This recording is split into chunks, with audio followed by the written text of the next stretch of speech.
সন্ধেবেলা রান্নাঘরে জানলা দিয়ে হালকা আলো ঢুকছে। ভাতের গন্ধে ভরে উঠেছে ছোট্ট একটা গ্রামীণ বাড়ি। মায়ের মুখটা যেন এখনও ভেসে ওঠে চোখে। হাঁড়ির ঢাকনা খুলে ভাপ ওঠা ভাতের গন্ধ শুঁকতেন, তারপর 1 চামচ ডাল চেখে বলতেন, একটু লবণ কম পড়েছে বুঝি।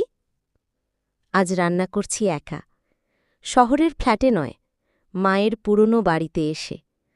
কত বছর পর আবার এই চুলার ধোঁয়া, এই মাটির হাঁড়ি আর শিউলি গাছের ছায়ায় রান্না। মা নেই, তবু তার হাতের রান্নার স্বাদ যেন এখনও লেগে আছে হাঁড়ি পাতিলে। একটা মৃদু হাসি মুখে নিয়ে কড়াইতে নাড়তে নাড়তে বলে উঠি, মা, আজ তোমার আলু ভাজা আমি করব, ঠিক তোমার মতো করে। বাড়ির পেছনের উঠোন থেকে বাতাস আসে, নিয়ে আসে মাটির গন্ধ, পুরনো দিনের গল্প।